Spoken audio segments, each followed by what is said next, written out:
Hello, people. It's your boy Usmaan back again with another transfer special. As always, I'm joined by Kojo and Benji. Boys, how we doing? That's it. Feeling great, man. Feeling good. How you doing? I'm not too bad. We have got a very special guest appearance for Phil Brown. How you doing, Phil? Doing good, lads. Thanks for having me. Absolute pleasure. As always, make sure you drop a like, subscribe to the channel. The links for everyone will be down below, so make sure you show them love on their socials. We will be discussing all things Manchester United. Don't worry. I know the first question in the live chat is going to be about Sancho. I promise we will get to Sancho. But there are other things that we want to discuss prior to that. Don't worry, that will be a question. Anyways, let's get started. Obviously, as we just mentioned prior to coming live, for me personally, it's not a big deal, but Phil, I'd love to get your thoughts on the Greenwood situation. As the way I personally see it is, he's a young lad, he's made a mistake. He's apologized, of course, you know, there's going to be ramifications, and rightly so.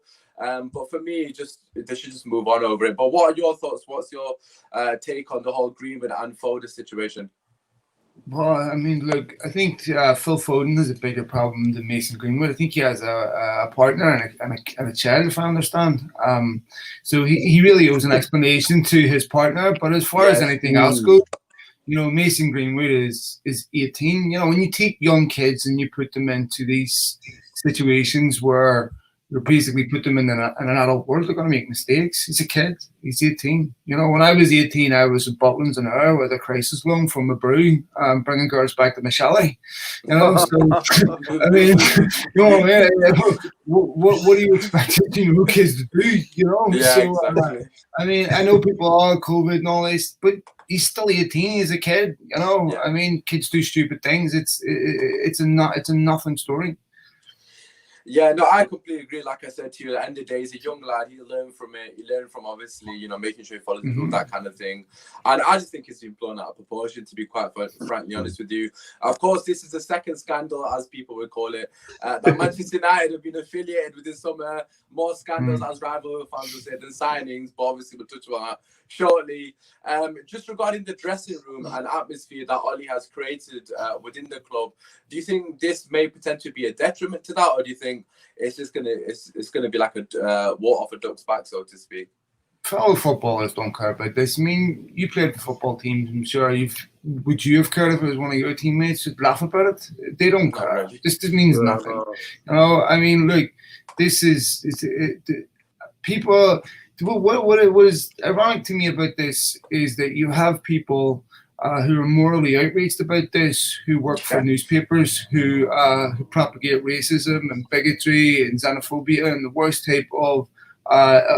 type of commentary on social issues, but they're going to be outraged by this, you know. So it's absolutely, it's just a reflection of how quiet the transfer window is and the fact that there's no other stories. But you saw some of the headlines from the English media, and they're slaughtering these kids, and it really is ridiculous.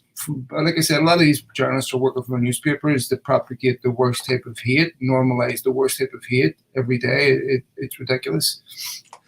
Yeah, just before obviously we go into a culture regarding the board ambitions, I just want to, on the back of what you just said regarding the journalists and the media, do you not think there's a case that, especially in England, the English media are so quick to lambast our players? Obviously, I'm not saying that they should, you know, be on the side of the players and give them the benefit of the doubt. Of course, technically they've done something wrong and there will be ramifications. But do you not think, like you already mentioned, it's just a bit ridiculous how quickly everyone's on top of these kids? You know, these are the future of England, hypothetically speaking, but hopefully they are, of course.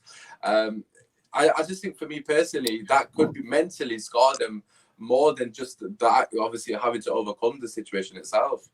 Look, first of all, they were wrong, right? Stupid. But we'll go a step further and say this is not just kids that do this. Grown men do this. You know, England, when they went away to the World Cup a number of years ago, had the dentist chair where Teddy Sheringham was pouring drinks down his neck. You know, all sorts of things that went on at La Manga, at Leicester. You know, this happens. You know, so I'm not saying that they shouldn't get their knuckles rapped for it. I'm not saying they shouldn't apologise, but I don't think we should be wringing our hands over it as if it's an international incident. It's just something stupid, and they learn a lesson from it, that they're superstars and that nothing they do will be anonymous. And you know, they didn't kill anybody, they didn't do anyone any harm. It was a stupid mistake. honestly, I mean, I see some of the headlines and I look at it and I'm like, what type of life did you live at 18? You know, I mean, I've had people say to me that this only happens with lads with money and stuff. It's nonsense. It's absolute nonsense. Yeah, you know, this is and so, you know, it doesn't matter how much money you make. It doesn't matter what your circumstances in life. You don't stop becoming human. And these are young kids, and it's a nothing story. Yeah, that's facts. I mean, you know, obviously everyone's sensitive because we know what kind of time period it is right now with everything that's going on. But really and truly, they're just 18, 19-year-olds just trying to get girls. That's what it is. Exactly, Kuzma, man. Exactly it. I mean, it's perfectly normal. And so I'm just glad there wasn't camera phones about when I was 18, 19. You know, and so some of the things that we did, I mean, honestly, there's just much bigger issues to worry about. And honestly, it's primarily because Mason Greenwood's a Man United player that it makes headlines, because I can guarantee this type of stuff happens all the time. Yeah, I agree. To get away from that for 1 minute, Ole Gunnar Solskjaer obviously has got United back into the Champions League. With the players that he's got right now, Bruno was brought in January, made the impact, helped the team improve, closed the gap between us and Leicester, and took over them eventually. Now we've brought in Donny van de Beek. I think a lot of United fans are happy about that. I'm trying not to smile too much because I'm happy about it as well. But we all know that we also need to add more to the team. How important is it that United try their best to bring in more players before we start our season a week after the season starts? Well, I mean, look, I think it's important to get it before the window closes. No, not get caught out with squad size the first week of the season, the second week. It's just important to get it done before the window closes, and they know that too. You know, if you talk to people at the club, they'll tell you that the Jadon Sancho hold-up is the agent and the personal demands. And so they haven't even got to a point of talking to Borussia Dortmund yet on Sancho. Because until that changes, there is no point. That Sancho is still their priority. They still feel confident they can do it, but they have alternatives lined up if that. So it wouldn't surprise me if Sancho didn't happen. United done something temporary like a loan, something like that. But they're also looking at other positions as well.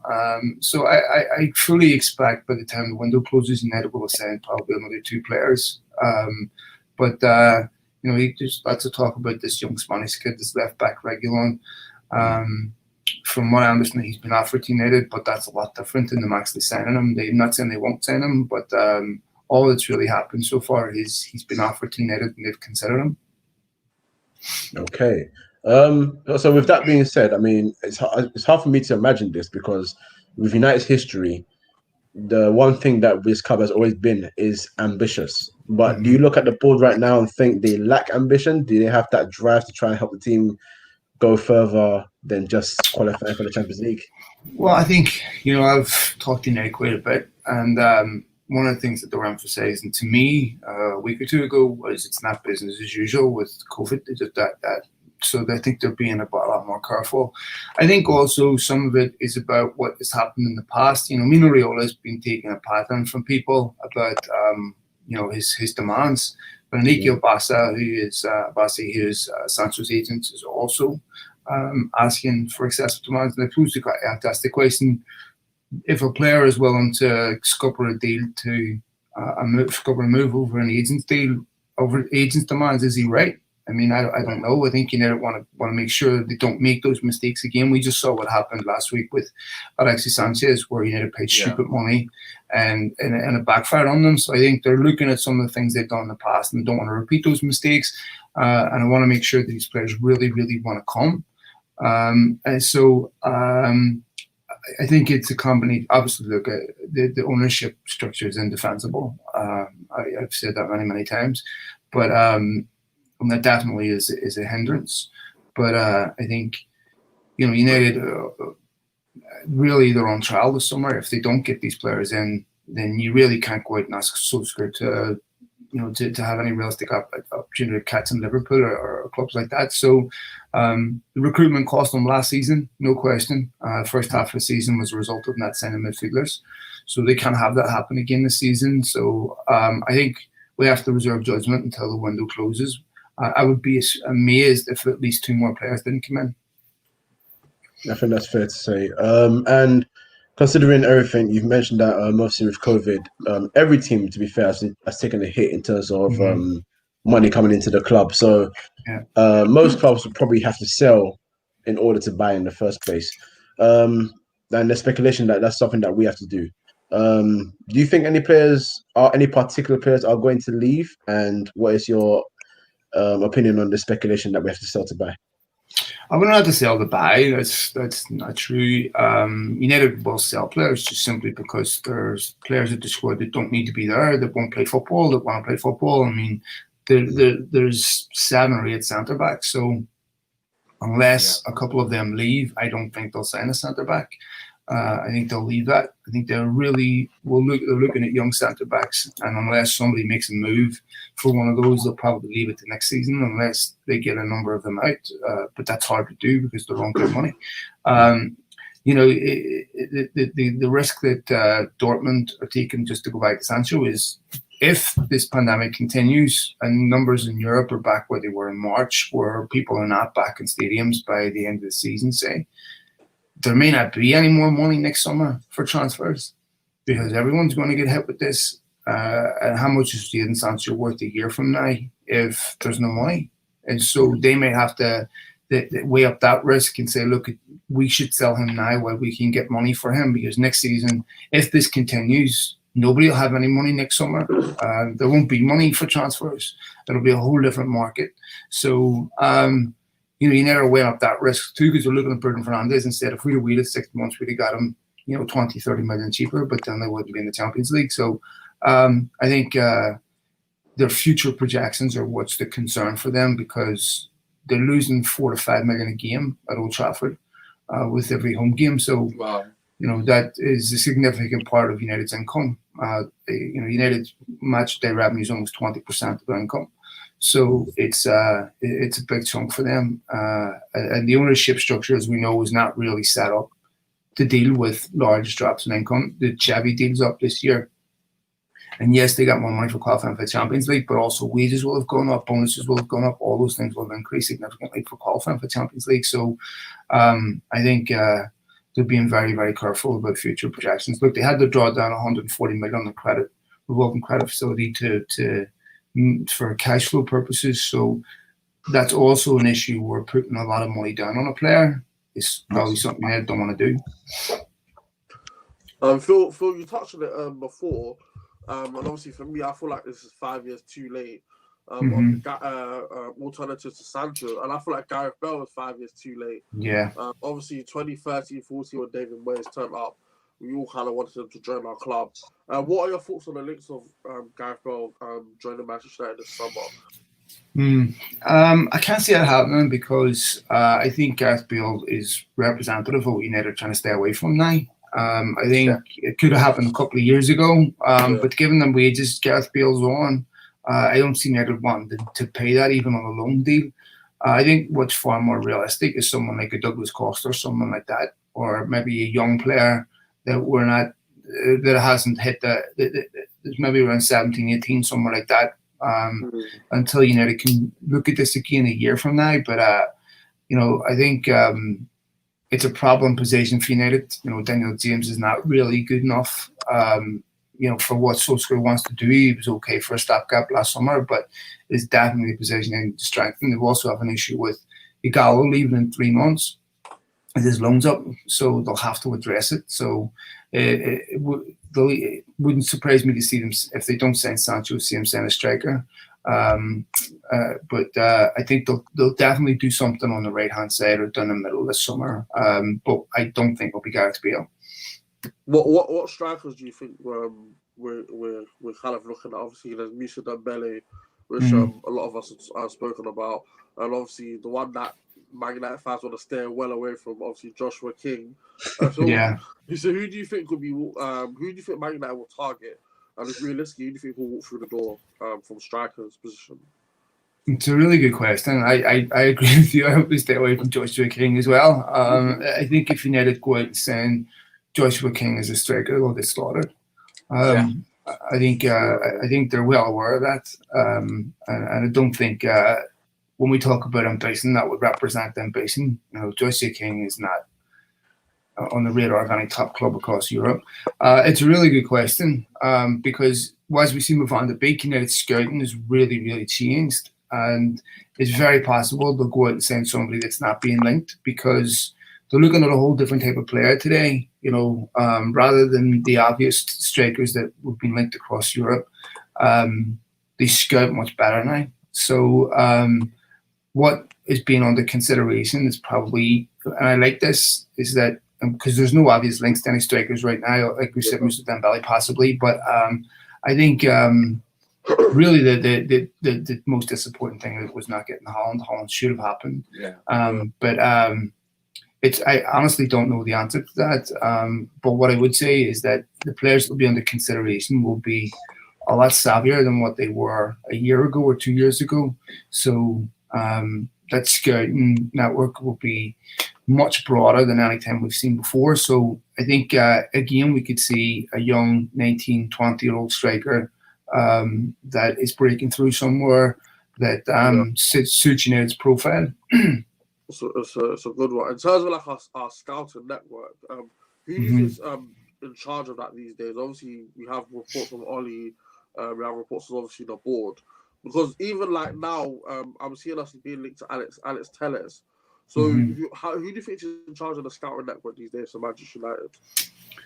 Well, I mean, look, there's obviously there's the committee at the football club where they have a non-make feeling of Solskjaer. They've key personnel, Nicky Butt, depends where they're scouting for. For the academy, they're doing a lot more work now at the under 17, under 18 level, under 23 level, where they're bringing in young players from Barcelona, Real Madrid. So, they as we heard with Wan-Bissaka, when they went out and looked at Wan-Bissaka, there was multiple right backs under consideration. So the scouting network's much broader, but everything comes back to Solskjaer and Phelan and Michael Carrick.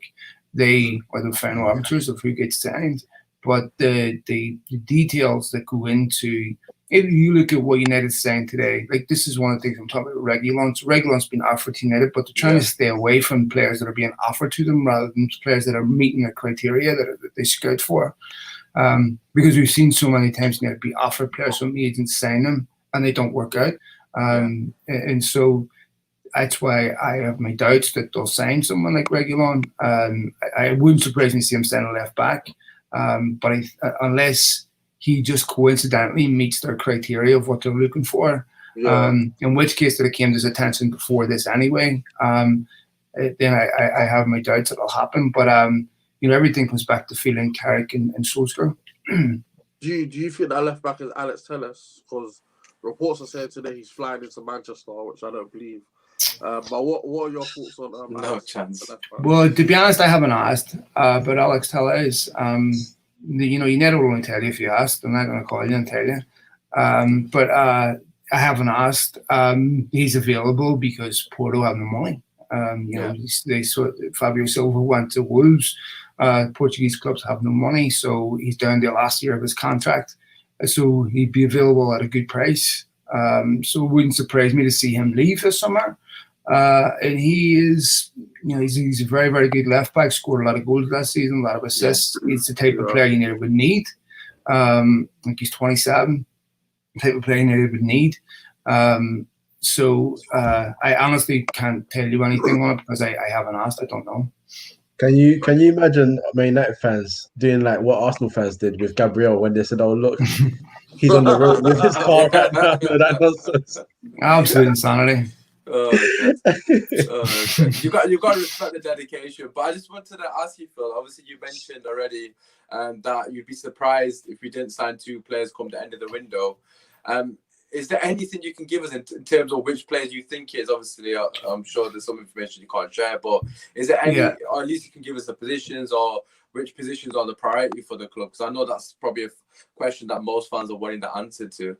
I think that it'll be 2 or 3 positions. I think it'll be a left back, a right wing, or a forward. I think those are the 3 that will be signed. Right. I think they are looking at left backs, of course, which is encouraging because, to me, in the past, United have had problem positions that have been problem positions for way too long that they haven't addressed. It's going on for 3, 4, 5 seasons, sometimes with obvious weaknesses. And to me, left back is a problem position. Luke Shaw, to me, we've seen the best of Luke Shaw, we've seen the worst of him, and the best of him is not a quality left back to me. So it's encouraging me that they're looking at that and trying to do something about it. So I think by the end of the window there'll be at least 2 more in, and I would hope it would be Jadon Sancho on a left back. In which case, if it was, it would be a very, very good window for United. Yeah, no, I completely agree. For me personally, as long as we get Sancho and one other quality player, I would agree. I think it's a good window because, as the boys mentioned regarding Van der Beek himself as a signing, for me personally, I think it's an absolutely fantastic signing.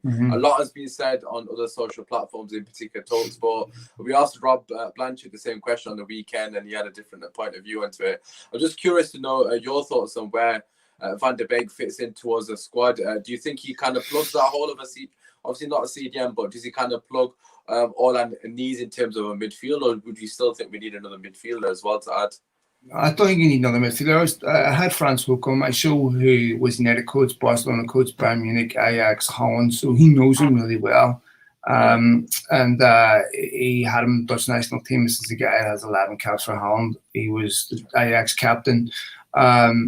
And so the feeling is, and it's interesting because obviously now we're looking at Thiago too, is that most likely a ball playing midfielder will sit deep for United rather than a defensive midfielder like Matic, because one of the problems that they have is connecting, when they play from the back, is connecting defense midfield to attack. They get caught in that position a lot. Right? We see Paul Pogba get caught in this position against Southampton where they scored early. Matic gets caught in this position a lot because technically he's not the best on the ball. If they're looking at someone like Thiago, that tells me they're looking to play a ball-playing midfielder as a defensive midfielder, which we see more and more in the Premier League. So I think what will happen is it'll be a midfield 3 of Pogba, Van der Beek, and Fernandes, with Pogba playing deeper in a ball-playing midfielder role.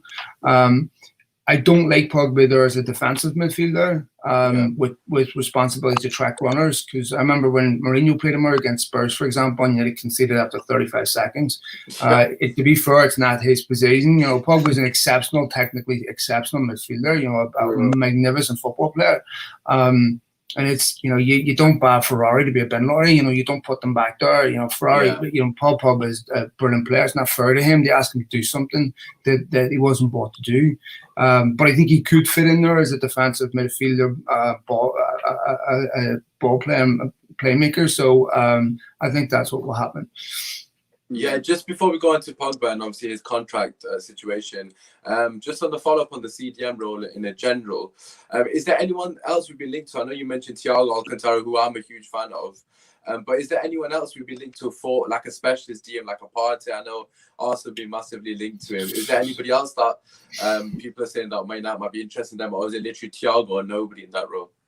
No, there's been no one, obviously. I mean, I'm even surprised that they were looking at Thiago. And from what people who know him will tell you, is that the only impediment that happened is wages, which really is a surprise to me. It's interesting because when you ask United about players, they'll give you an answer. This one, they just don't answer. I don't know why. Which tells me that there may be something, there's a reason why they don't answer that question. So there's probably something in it. I think unless a midfielder leaves, it's hard to see why they would bring another one in. Fred is still there. You're still McTominay there. Andres Pereira needs to be moved on. Jesse Lingard's going to have to be moved on. I think the last 2 weeks of that window, we'll see those players leave. They'll still do a good job. And we know no matter what window it is, everyone does business the last 2 weeks. I think they'll get a number of them out last 2 weeks. But I don't see any other midfielder coming in as it is at the minute. Fair enough. Just coming back to Pogba, as obviously we mentioned briefly, what's the situation with his contract? For me personally, you know, it's such a cliche thing to say, oh, he's like a new signing. But as a Manchester United fan, and obviously I'm sure the guys will agree with me, you know, there was, for me personally, I thought Pogba was always destined to leave the club. Obviously, get that move to Real Madrid or whatever, obviously a bigger team than Manchester United, so to speak, in this current climate. What have you heard regarding Pogba and his contract?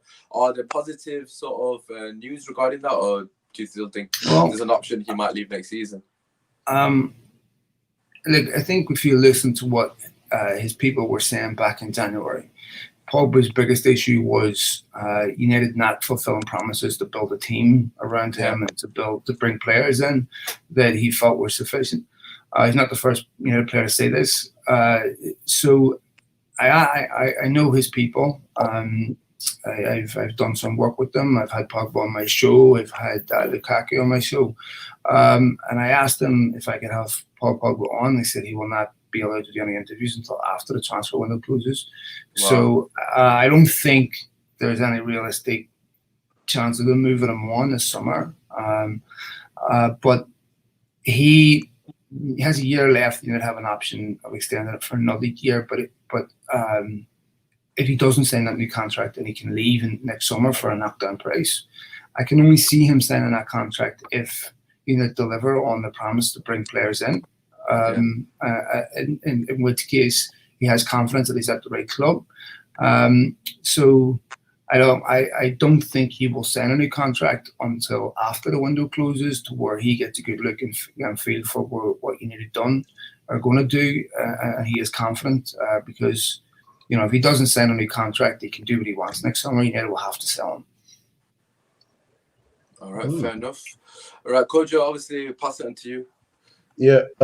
Just quickly, do you think just quickly on Pogba quickly, do you think they're trying to make him like a Pirlo? So like what Pirlo was doing for him at Juventus. Do you think they're trying to put him in that same mold?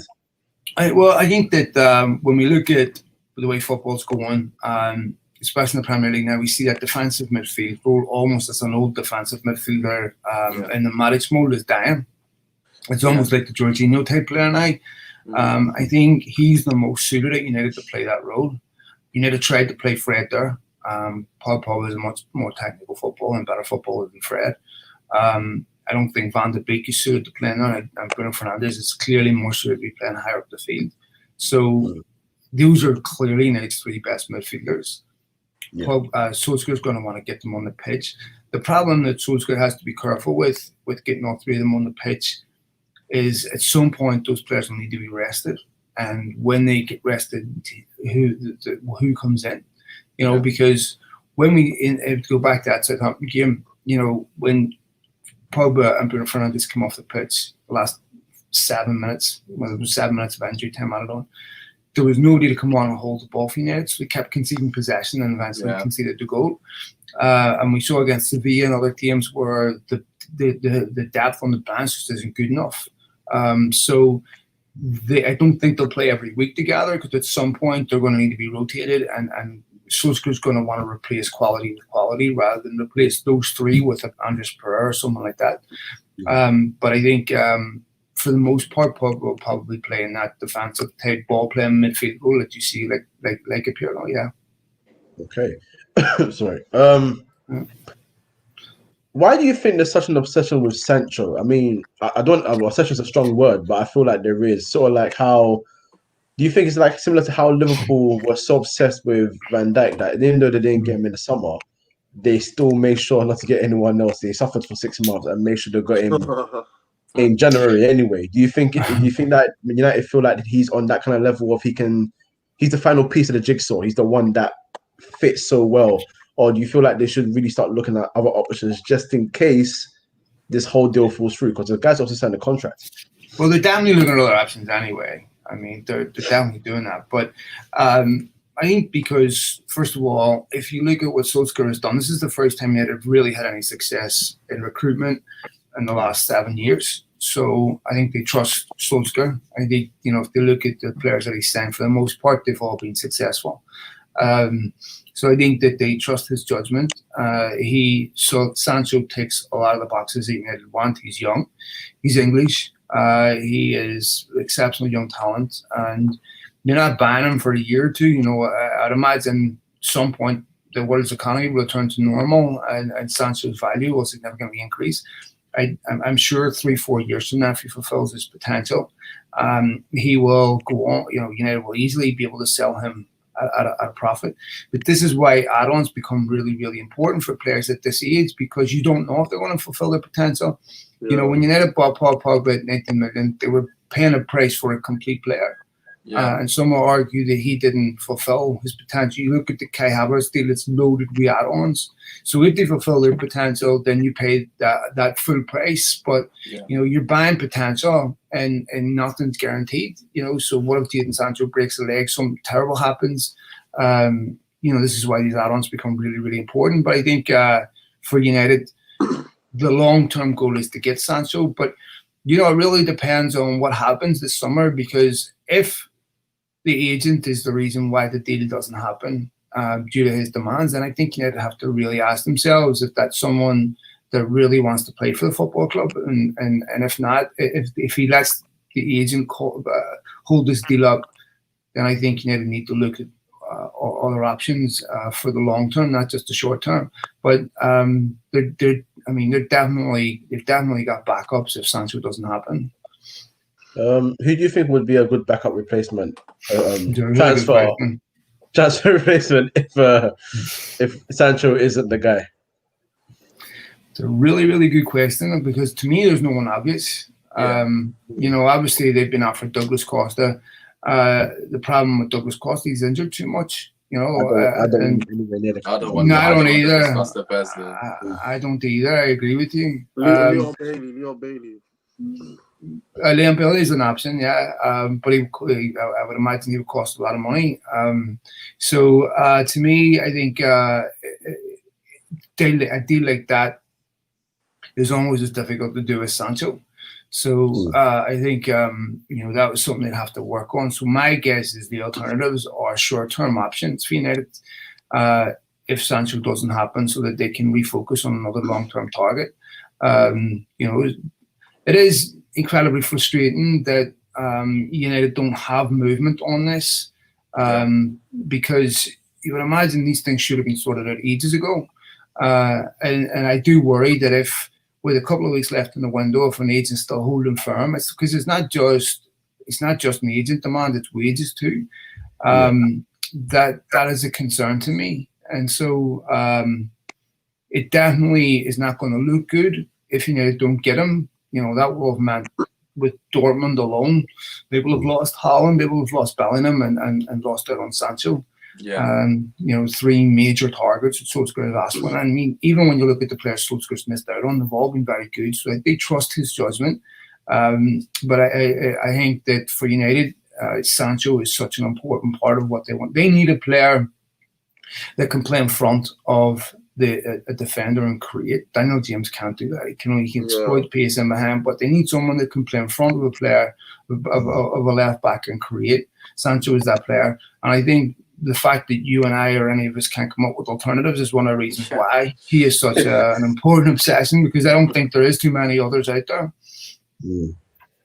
And finally from me, apart from right wing, because obviously the obsession is Sancho, we've heard about Thiago, we've heard about Sergio Reguilon and all these other guys, but where do you feel like we need to strengthen the most next, apart from right wing? Because obviously Sancho is numero uno, but I think obvious is the left-footed centre-back that is complete different attributes to Harry Maguire. Someone who's quick, who's technical, who, if they play high up the pitch, has the pace to get back.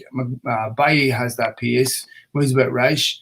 So I think they need someone who's technical left-footed centre-back. A right-footed centre-back tends to bring the ball inside into traffic a lot. And so what on a left winger doesn't get those balls down in the channel that you want your left-footed centre-back to play. So I think that is also, you see United aren't great playing out from the back, and that's a problem. But there's a big question to be answered over De Gea and Dean Henderson.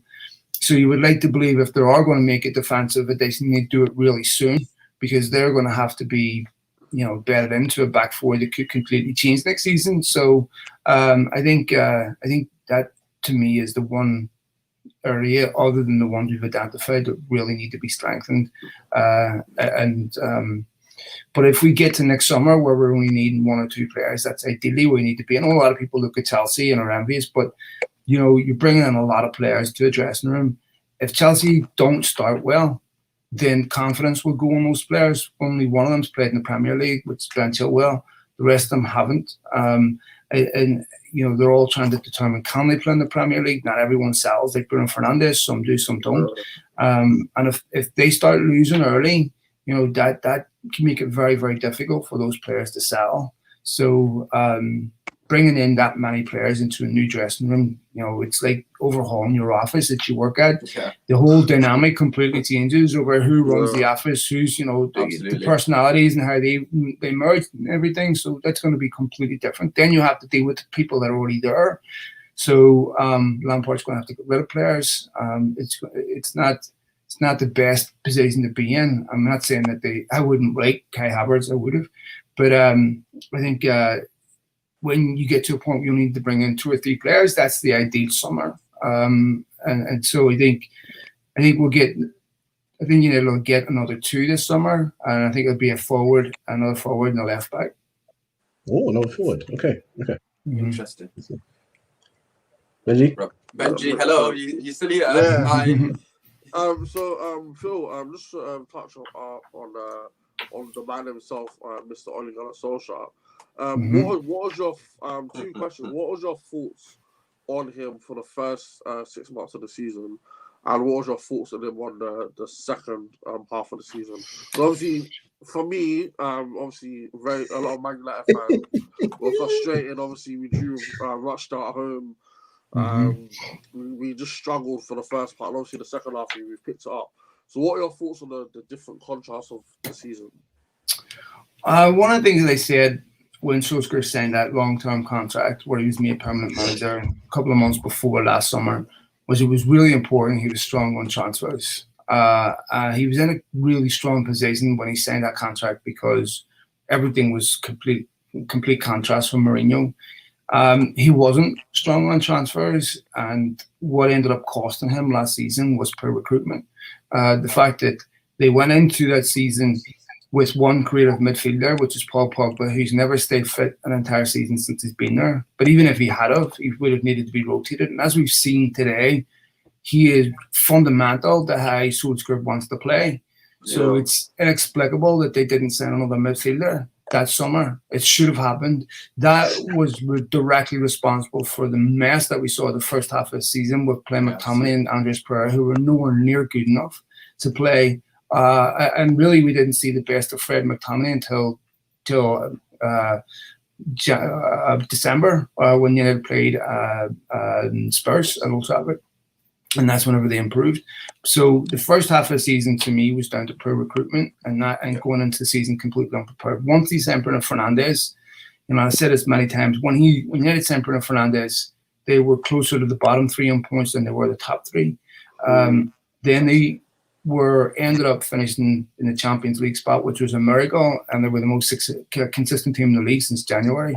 So the contrast was massive. So I think it's, and even the Bruno Fernandes thing should have been done the previous summer, but then the 1st of January, and they got so lucky. They got dragged it out to the very last game of the season, qualified for Champions League. And even if they'd have sent him 2 weeks before that, don't tell me they wouldn't have taken points off Burnley. Fernandes and the team. I was at that game when we lost to Burnley, and I was like, why on earth have we not signed Bruno prior to this game? Ridiculous. Oh my God. It should have happened. Pereira and Fred playing in pivots. I was gonna pull my hair out in the stands. So there's no question that's why that happened. So and Solskjaer to pull off a miracle to get them in the top 4, which he did. Sure. So I think this to me is the last year he plays with house money. This is the year he needs to be evaluated properly as a manager. His legacy as a player is secure. We're not questioning him as a player. We're questioning him as a manager. And so he gets 2 more signings this summer. He has to deliver next summer. Top 4 should not be a challenge. they should be comfortable, and he needs to win a trophy. Yeah, so that obviously, as you've alluded, that would put him under a lot of pressure for the season. Obviously, the Man United job comes with pressure no matter what. But if he, let's say he does get a Sancho and he gets like a, for argument's sake, Pau Torres at centre back, how much pressure do you think Ole Gunnar Solskjaer will be in for this season? A lot. I think at that point he has no more excuses. I think really at that point this is your team. You know, I think at that point he would have signed 7 or 8 players. I think it's fair enough to expect results at any top club in the world who brings you, you know, 300, 400 million worth of players, which is what it would amount to, are entitled to expect a return on that. And I think if United were outside the top 4, that would be a massive concern. And you know, like he didn't get that job because of his body of work. You know, it was not. He was a bit opportunistic that he got it. So it wasn't a result of United getting a candidate through process of elimination and all these attributes. It was him being in the right place at the right time. They stumbled upon a solution, and I hope it is a solution. So, but next year, this season coming up, especially if he gets those players that we talked about, he cannot have any more excuses. Yeah, no, go on, sorry, Benji. Yeah, for me, I feel like he's under immense pressure. Obviously, I'm not on the board, but obviously you've got people like Pochettino and Allegri in the wings. Phil, just so you know, Benji's Ollie out. He's not a fan of Ollie. So okay, man, that's fair enough. Taking the pictures. Well, I feel like the Norway national team are hiring for a new manager soon. So you could always go over there, but.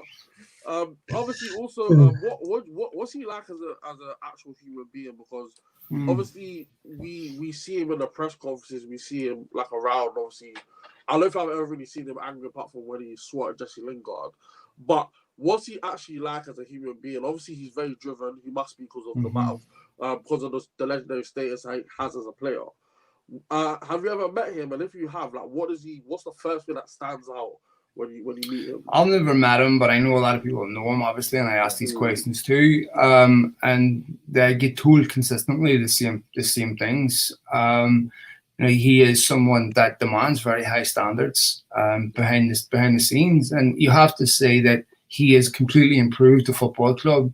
You know, this is a football club that looks like it has an identity now. It didn't under Mourinho. It didn't under Van Gaal. You know, and he's every time there's been an issue, it hasn't happened again. You know, we saw the Jesse Lingard stuff last season where he was putting up those stupid videos. It was addressed immediately.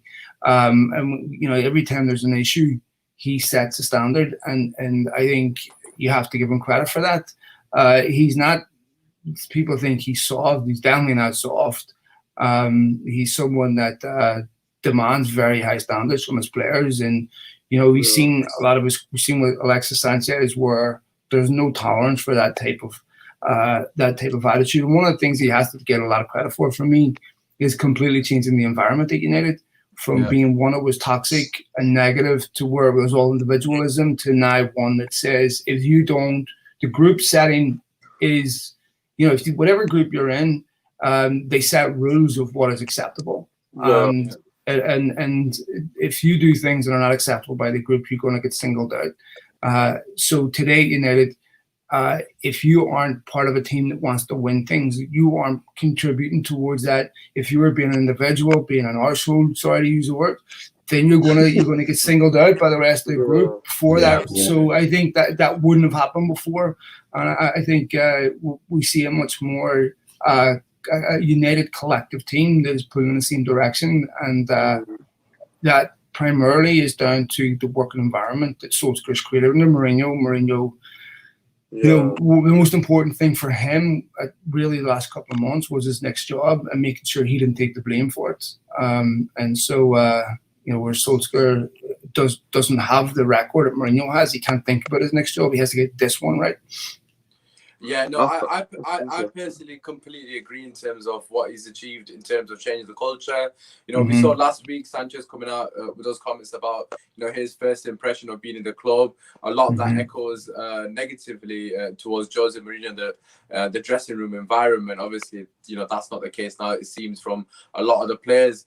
I was just wanting to know, of course, he's done that fantastically well. A lot of the criticism that has been at Ollie's doorstep has been towards his tactical nous, his in-game management. I don't think anyone's ever questioned his ability to manage, his ability to obviously change the DNA, so to speak, of the culture of the club. I'm personally a massive fan of Ollie. Obviously, me and Benji have contrasting views regarding that. But I just want to hear your thoughts regarding that, his tactical ability. Do you think that's something he can improve? And also in terms of his stay at Manchester United, is that something that we're going to see for the foreseeable future as well?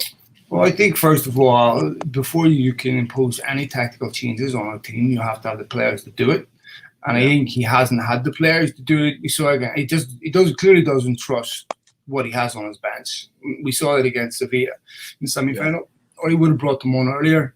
You know, we talked about Paul Pogba being able to play in a deeper role tactically, you know, and I think you should also get credit for Mason Greenwood. The first thing you have to do with any player before you ask them to do something is know that they can do it. I don't think they had the players to make alterations. As soon as they got Bruno Fernandes, we saw a tactical shift to a different game. It wasn't just counter-attack anymore. It was a possession-based game. When he didn't have Fernandes, it was counter-attack. And United got away with it for the first couple of weeks of the season. They were worked out. After that, Dan James didn't stop creating because they worked them out, and he had no ability to change it tactically. This is why I'm saying, like, it was ridiculous that they only went in this season with Paul Pogba, because they couldn't adjust tactically. So once they got Fernandes, then they played a possession-based game, and they were comfortable on the ball. They were moving the ball quickly, and they were cutting teams open. So I think, in order to judge him whether he's capable of in-game, if you go back to, I don't know if any of you guys remember him playing. I remember him playing.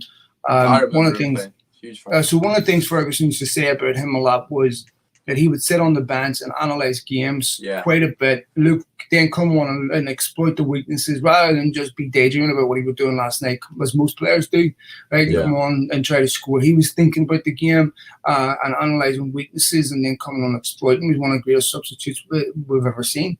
So I do think he has a football brain. I think you know, he and I have to say, this is the best United. I know they finished on 66 points, irrefutable. That is not, it's not great. But in terms of the second half of the season, this is the best United have looked since Ferguson, in my opinion. And so, to me, I think, you know, he has to be given credit for Mason Greenwood, because, you know, Bruno Fernandes gets a lot of credit, but Mason Greenwood doesn't come in that second half of the season as well. United don't qualify for the Champions League. He's almost as important as Bruno Fernandes. Yeah, definitely. So I think.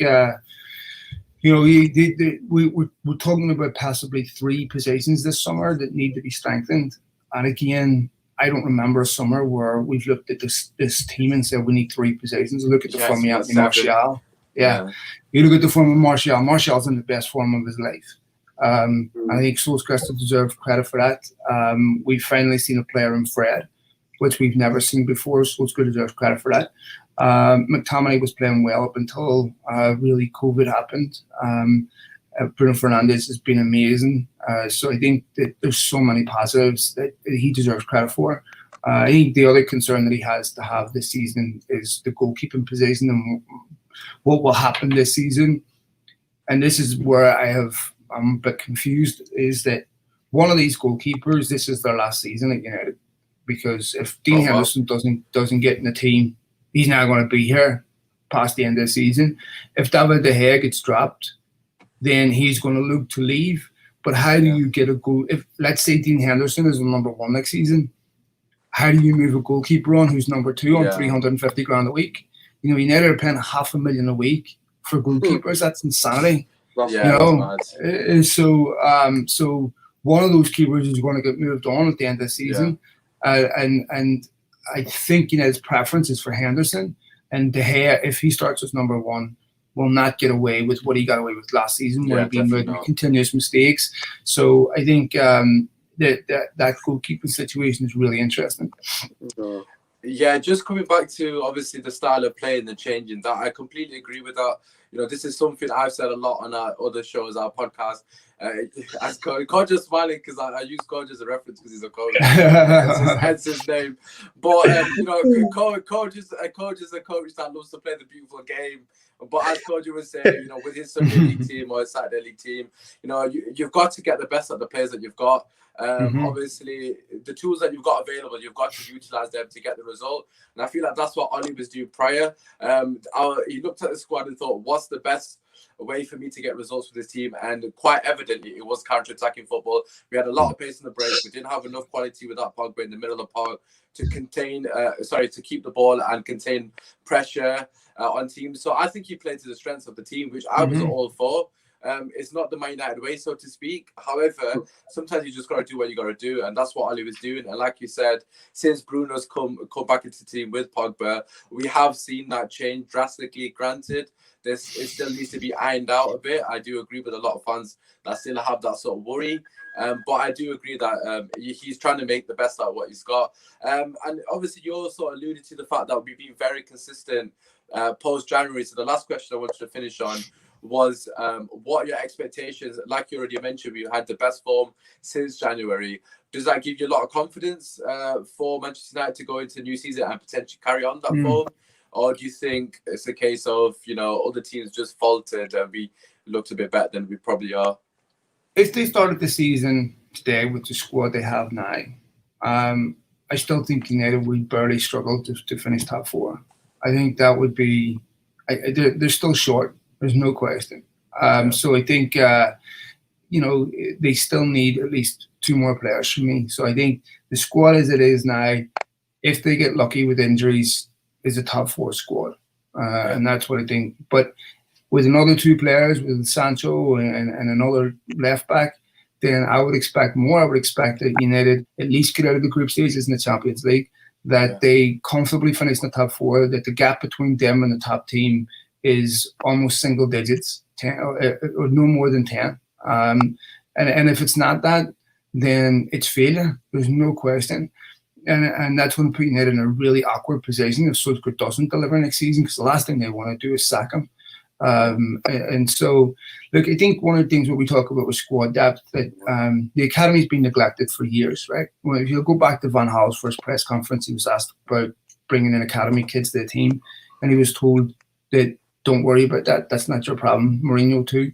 So what happens is players stay way too long. So we see Darmian stayed way too long. Should be moved on, because if you sell him for 2 million, you can't buy a replacement for 2 million. You need to have other priorities in the squad. So they end up staying, just like Phil Jones ends up staying way too long. So I think as that academy improves and we get more productivity from it, these players will stay a lot less, so United don't have to pay big money to replace them. They have ready-made replacements there. So I think we could see people like Arnaud Pujmal get games this season, possibly Hannibal Mabry in League Cup games. So I think we'll see. Yeah, I think there's Jimmy Garner probably going on loan. Dylan Levitt went on loan today. I think we could see some of those young kids coming through from Neil Wood's team. They got promoted this season, and so I think we could see some of them in the League Cup. So I think you know, this season Solskjaer must get these two players this summer, which they'll get two players regardless. I'm confident of that, and I think that for Solskjaer, what happened in the first half of last season can never happen again. Yeah, no, I think a lot of us, including obviously myself, Coach Benji, will completely agree with what you said there in terms of top four. For me is not only a priority, but he does have to achieve that. And I think a lot of people will, without being too blown, will be calling for Solskjaer's head if he doesn't get top four, especially if he gets the players.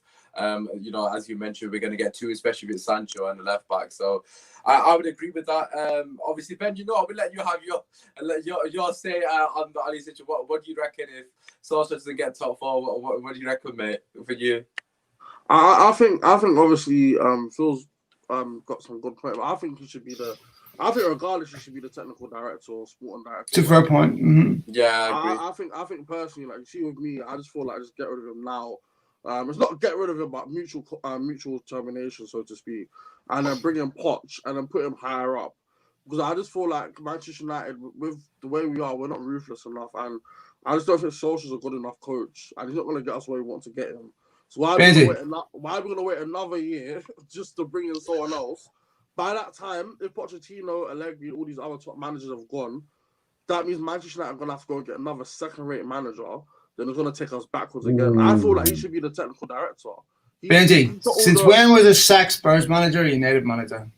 What did you say? Since when is a sack Spurs manager who won nothing a United manager? No, because the thing is... You tell him, girl, you tell him. Oh no, here comes the heat. The thing is, yeah... Obviously, fair enough. He hasn't won any trophies, whatever. But I still feel like he's one of the best people that are around for me. Him, Nagelsmann, even Thomas Tuchel. All of these, they're better coaches than Ole Gunnar Solskjaer. I feel like he's not even top 5 coaches in the Premier League at the moment. And we're talking about Manchester United. Like, we do not even have top 5 managers in the Premier League. In the Champions League next season, we're going to get swamped as well with him. We have to say he's in the top 4. He finished in the top 4. But I think if there was no COVID, we're not finishing in the top 4. Let's be serious. Unfortunately. Well, I think like you have some fair points, and I think he has a lot to prove. Yeah. I would be concerned that Pochettino still can't get a job. I wouldn't want to see Allegri, because Allegri's a very defensive coach. I definitely don't want Allegri. No chance. Yeah, he's a very defensive coach. No but look, if he doesn't deliver this season, you know, I personally, I couldn't care if Benny Hill was a manager. As long as you know to win and play well, it's relevant to me. You know, so to me, I think, you know, he has a lot to prove. There's no doubt. But I would have to say that what we saw second half of the season is the most I've enjoyed watching United in years. Yeah, that was fantastic football. But obviously, we can't also forget about the Rochdales and the Burnleys and the Watford. Just let it go. We got bad results. Can I just say, yeah? Can I just say, I spent £100 on a train ticket, £50 on a ticket. Phil, do you see what we have to deal with on a so it's personal. It's personal. This is a daily podcast. This is what we have to deal with.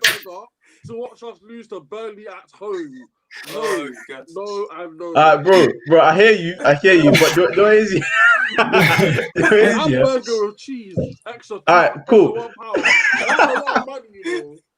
That's a lot of money, bro. I can't forgive him. Bro, listen. I feel your pain, because obviously, you know, with me in it, like I'll tell you about my painful day when I ran up. I finished work and ran to Euston, jumped on that train to go and watch us go and play Sevilla, and like absolutely be embarrassed at home. Yeah, I know your pain.